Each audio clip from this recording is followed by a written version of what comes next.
All right, we're heading into the academy. We're going to take a look at a couple of the questions I've got recently. And man, it is a miserable day outside. That's probably a good day to be on the mat. All right, guys, this is Professor Iris Rousseau, and we are in Georgia at the Atlanta Martial Arts Center. Say hello to the guys. Hi. Okay, so today we're going to be taking a look at one of the questions we got from you guys, and it was about sweeping from the guard position. That's why we're in the armor today. And they also were asking about the perspective that I follow when I'm building the different curriculums that I do around the different martial arts that I train. So I personally have changed a few things in how I do it in my jiu-jitsu because of my perspective in self-defense, and this is going to be one of those areas. So I pick certain techniques that align with that perspective. What are those perspectives? One of them is having a firearm on, having a straight blade on. And so when you have a training piece on, it'll change how you look at this environment. Now, not tremendously, but it will have an effect on what techniques you choose. And that's what we're going to be taking a look at today, is the specific sweeps that we do from the guard position, and that list that we put together based around the concept of, one, fighting. We're going to be expecting strikes coming from the opponent, and for me, I'm going to have some sort of weapon system on. Okay, so one of the first sweeps I use is from a closed guard position. I think it's important to have sweeping options from a closed guard position. So I call this one sometimes a rocking guard or a tilting guard sweep. And all it is this idea, is I'll tilt with the legs. Sometimes I'll have to pull them a little bit, because if she's swinging and punching, I've got to get her hands busy. So sometimes if I can pull her off center, forces her to put one or two hands down, gives me time to control the arms, and then I can do the sweep. So when we're playing it in jiu-jitsu, you're controlling the hands in some way. So I'll grab grips that generally are going to be aligned with the puncher. As you saw earlier with a lot of the punching, sometimes I'll end up controlling the wrist, or I'll end up with inside hooks. If they're low in their base, I've got to pull them out of that and tilt to the side, like that. I usually will keep the feet locked and then just roll into a mounted position. Okay. Pull, tilt, lock up. A lot of times in class when I'm playing a hit mount, I'll almost always come up to a knee on position, just because that's the position I want to get used to going to when I hit mount. So one other thing on the rocking guard sweep, we looked at the puncher, but also they're going for the belt line. They're reaching for the gun. So that's a nice thing about pulling them forward, is if they do put their hand there, it pretty much gives it to you until you can finish that sweep. Generally when I'm here, I do have to work on clearing the firearm until I finish into the mount position. So the next one is off of that one, and it's like a rocking foot block sweep. I'll do the same thing. I'm trying to control the hands in some way with an inside hook, whatever I've got from trying to block the punching. Tilt them forward. This time I will open with one foot, put this foot next to hers, clamp with the top, and just kick. And again, anytime I hit mount, I train to always come up, because I want to be in that position, and I also want to smother the hands. Next one is generally going to be from like a scissor frame position. It's the old school basic scissor sweep. Commonly though, it'll be done from right in front of the opponent. And I do want to try to control the arms, but I hit this one off on a 45-degree angle, because again, they're going to be swinging. So I don't necessarily want to stay right in front of them where all their weapon systems are. So I'll switch to one side or another. If they swing and I switch, it can put me somewhere where I can control the arm, and it puts me into a scissor sweep position. But instead of on a north-south line, I'm going to be more on a 45-degree line. So if I'm over here and I get a swing, protect myself, hit this 45-degree line, control the arm in some way, finish the scissor sweep. And again, I'll generally always come up and smother the hands.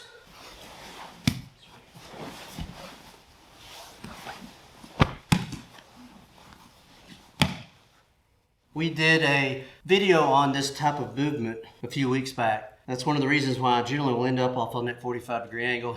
I don't want to be an immobile target right in front of them here because they have their weapon systems available. And if I'm armed, it also puts me and the weapon system right in front of them. That's one of the reasons I'll generally try to float off to one side because I'm trying to turn the hip. And again, if it is there, she reaches for it. It's an opportunity for me to start to fight back and protect that weapon system until I can secure a hand or arm, finish the position. So the next one is a variation off of the hip bump. A lot of times hip bump, I'll come up and drive with the hip through them and I'm trying to knock them over backwards. I get this more off of either a forearm frame or a yoking block to this arm. And again, because they're probably either reaching, if she reaches for the gun, I'm trying to stop the reach, or if it's a punch, I've got on the inside of that and I'm trying to control that arm. I'm going to do the same mechanics, raising the hip. I'll just drive into them, push them with the hand. So it's a little farther out than using the hip. And again, I'd probably pop right up to a knee-on position so that I get a more dominant position. So if I'm dealing with that punch, I can rock them forward just to take that out. And you see how I ended up inside of the arms? That's my opportunity to put that yoke in, frame against their chest. This can be done on the face or the neck as well. And I'll just drive into them, take them over and finish, or pop up to a knee-on body position. Okay, so I look at 3 different ranges here. One is like a close range. That is the rocking guard sweeps, the 2 we did. Sometimes I'll come out to a shin frame, which is commonly the scissor sweep, or the hip bump, because I generally do it from a little farther back because of the puncher or they're grabbing for the weapon system. The next one is all the way out. I call it a long range post. So if I hit that shin position, I can put the foot on the hip, make space, and I'll come out and tee because I want to have the ability to fire different weapons here if I stay here. Because the truth is I could just keep going back and exit. I usually pause here in grappling just so I can play the game a little bit.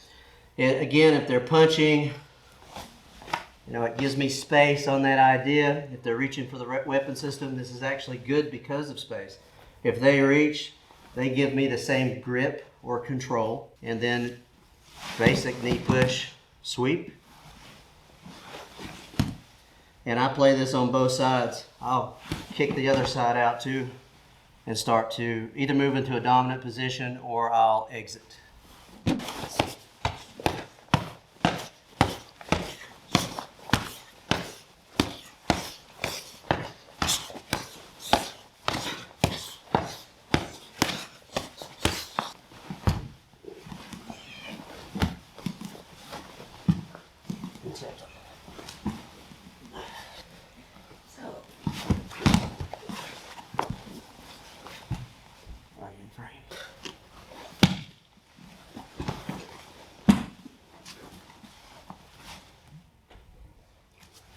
So,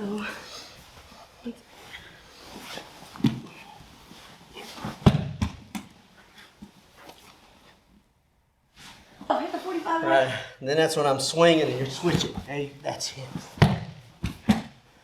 Pause for.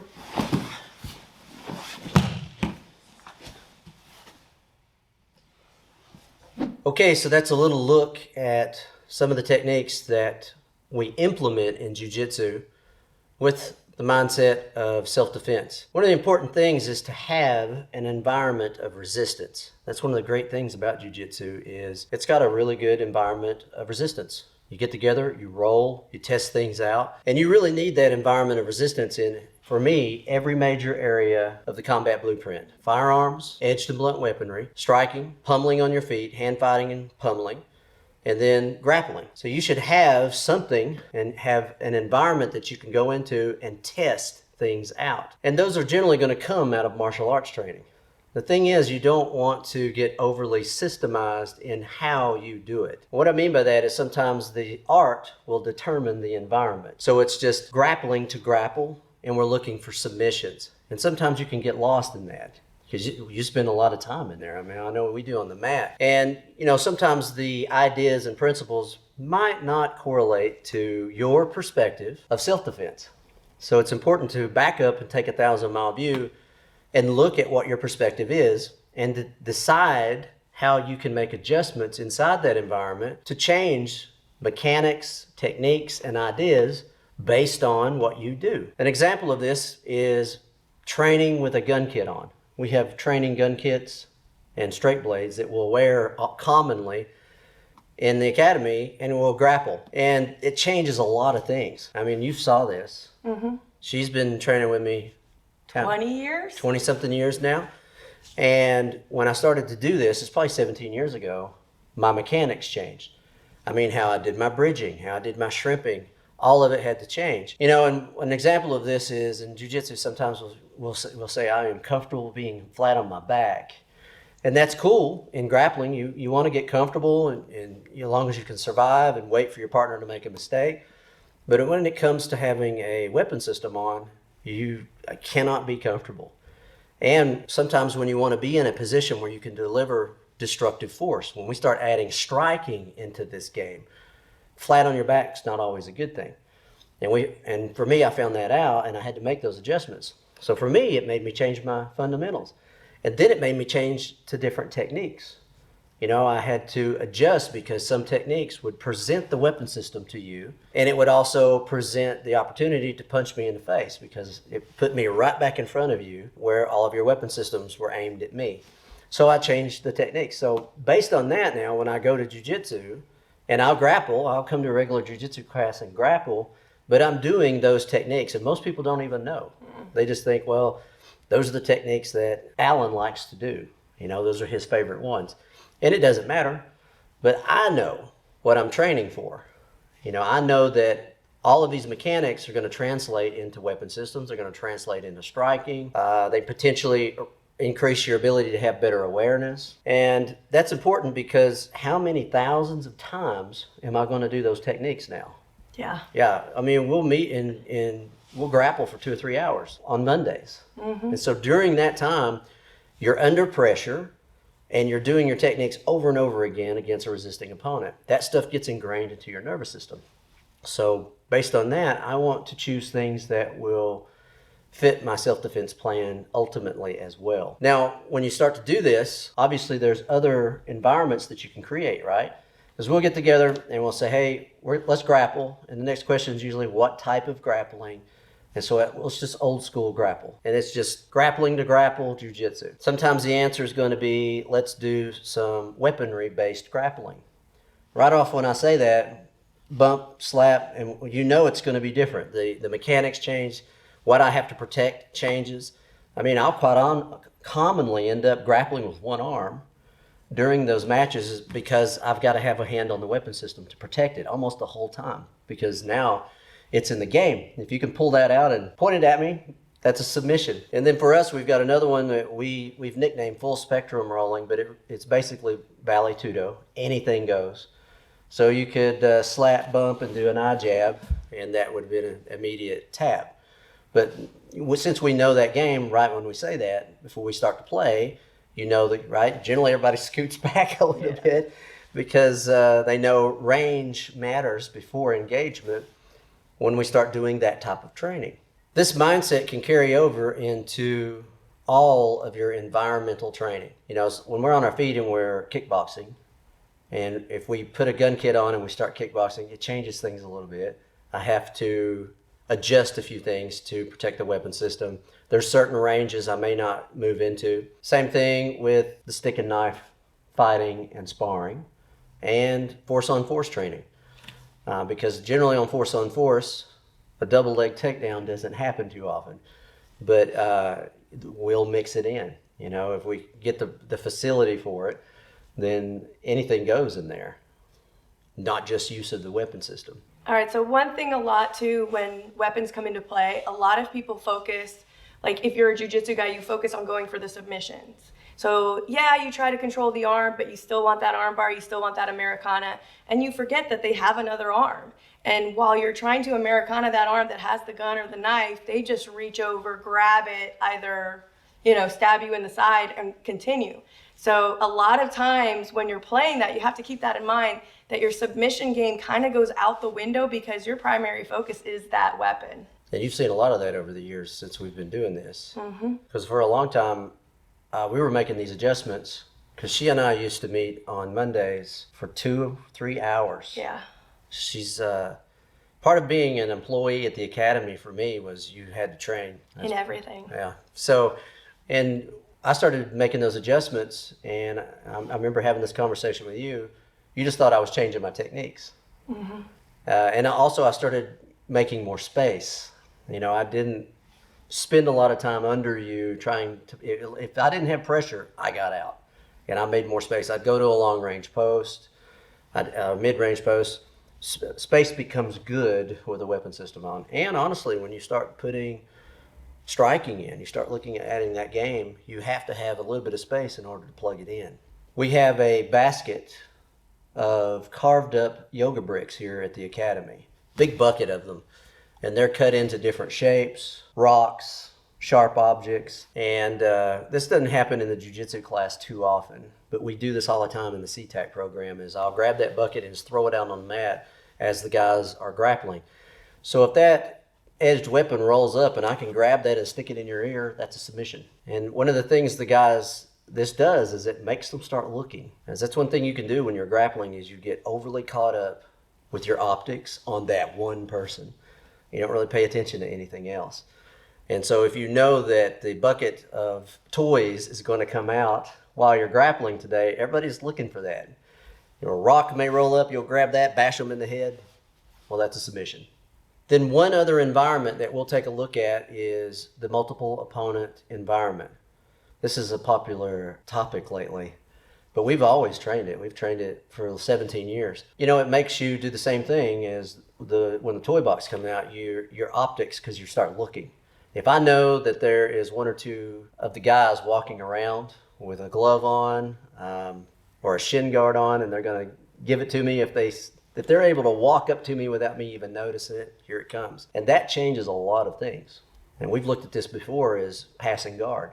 Passing guard and just dealing with him, but dealing with him and his wingman changes things a little bit. The technique has to adjust. How I deal with it has to adjust. And it's a common argument lately that I've heard, well, there's no really good answer to multiple opponents. And the attitude toward it is, well, you should just not train it. And, I could argue with that, but, if I back up a little bit, one of the main things I'd say is, who's saying it? I mean, you're a martial artist. You are a warrior. And one of the traits of a warrior is you fight no matter what, right? Are you going to quit? Like, say you're in an engagement and then you see, their buddies jump in. So now there's like 2 or 3 of them and you go, oh, well, multiple opponents. Coach just told me that that's not possible, so I'm just going to give up and lay down now. No, you're going to fight, right? Because you have that warrior perspective, that warrior mindset. So based on that, wouldn't you like to have something? Wouldn't you like to look around and find some answers that you at least believe in, train it, so you'll have an answer? What sucks is being in that situation and seeing it and going, oh, well, coach didn't believe in it, so I just don't have an answer. I think that's poor leadership coming from the martial arts community. With that, it's at the very least knowing that's a gap in your training. And even if you don't have the answer right now or the person who can teach that to you, at least recognize that that's a possibility. And while you're training, just start thinking of what would happen if I was in this position right now and somebody were to walk up and just kick me or punch me. Is there somebody behind me? Like, I'm in side control. I can't see the group that's training right behind me. It's having that situational awareness of what's around you. Even if you're not dealing with multiple opponents. You're in a regular jiu-jitsu class. Do you know where all the other groups rolling are? Do you know how close they are? Even being hyper aware of that helps, because at least you're focusing not solely on your partner, you're focusing on everything that's going on around you. I agree with that. And it trains optics. I mean, you always hear, well, you should train yourself to observe and see things before they happen. How do you do that? You just decide to do it? Well, you should have drills to do that. You should have an educational process to develop good optics. And, your teacher should be plugging that into class so that it becomes a habit. Because again, how often do you do that? We get together and put hours every weekend on all these environments, and not even in class drilling, just rolling. You have to do those techniques hundreds of times. So same thing, if you're practicing optics, if you're training to glance in certain directions when you do certain things, like hit a dominant position when you're grappling, to control, pause, and look.